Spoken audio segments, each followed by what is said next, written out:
Hello बच्चों, Shri Vashishtha coaching classes में आपका स्वागत है। अध्याय 3 का प्रश्न क्रमांक 15 क्या है बच्चों? एक पतंग विशिष्ट प्रकार का चतुर्भुज बनाकर उसके बाह्य कोणों का माप का योग ज्ञात कीजिए। तो हमें एक पतंग वाला एक चतुर्भुज बनाना है, तो जो कि मैंने पहले से बना रखा है, ठीक है ना।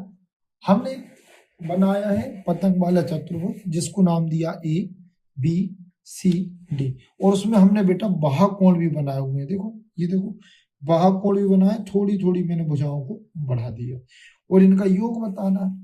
तो देखो, ये दोनों कोणों को मैंने 100 110 अंश का बोल दिया, इसको 80 का बोल दिया, इसको 60 का बोल दिया। और आपको पता है कि चतुर्भुज कोई हो, चारों कोणों का योग 360 होना चाहिए। तो देखो, पतंग आकृति में ये दोनों समान होते हैं, मैंने 110 कर दिए, इसको 80 का कर दिया, इसको 60 का। फिर आपको पता है कि भैया सीधी लाइन पर यदि कोई कोण बनता है तो अंतः कोण और बाह्य कोण का जो योग होता है वो 180 अंश होता है।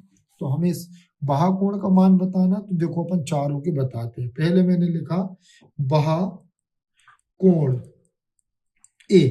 देखो, ए का यदि मुझे बाह्य कोण बताना तो ये पूरा होता है 180, उसमें से मेरे को 80 को घटा देना है। तो देखो, मैंने 180 में से जब 80 को घटाया, 100 को घटाया, तो हमारा उत्तर आ गया 80 अंश। क्यों? क्योंकि सीधी रेखा पर बना कोण 180 अंश का होता है। तो देखो, ये 80 का है तो बचेगा ये 100 का, जो हमने निकाल लिया। फिर हमें बताना बी, तो कोण भी कैसे बताएंगे? तो वही 100, सॉरी, ये 80 का है बेटा, तो यहां पर अपन को कितना मानना पड़ेगा? 80। तो 80 में से जब 180 को घटाएंगे तो 100 आएगा, ठीक है ना, माय मिस्टेक, सॉरी। उसके बाद हमको क्या करना है? बी। तो हमें पता है कि इन दोनों का भी कितना होगा? 180 अंश। तो हम लिखेंगे बाह्य कोण। यदि कोण का हमें बी का बाह्य कोण बताना है तो 180 में से हम 110 को घटा देंगे तो हमारा उत्तर आ जाएगा 70 अंश, ठीक है। फिर ऐसे ही हम बताएंगे बाह्य कोण सी। तो हमें पता है कि इन दोनों का योग भी 180 अंश होगा, तो हम 180 उसमें से 60 को यदि हम घटा देते हैं तो हमारा उत्तर आएगा 120 अंश, मतलब ये वाला 120 अंश का आएगा। फिर हमें बताना बाह्य कोण।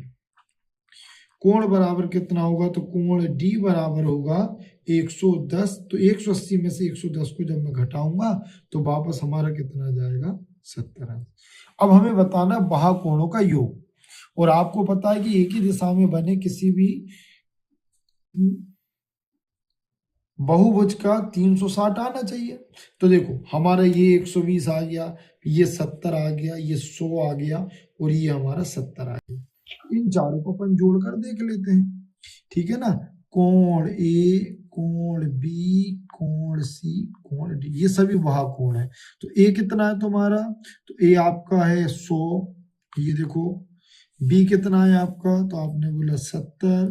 सी कितना है? 120। और डी कितना है? 70। इन सबको जोड़कर हम देख लेते हैं। नहीं आ रहा तो हम ऐसे साइड में लिखकर भी बेटा उनको जोड़ सकते हैं। ये देखो, ये आ गया 0, 14, 15, 16, हासिल का 1, 1, 2, 3, तो ये आ गया हमारा 60। ठीक है, यही हमारा उत्तर होगा। Thank you for watching. Channel को लाइक करें, अपने दोस्तों के साथ शेयर करें, सब्सक्राइब करें।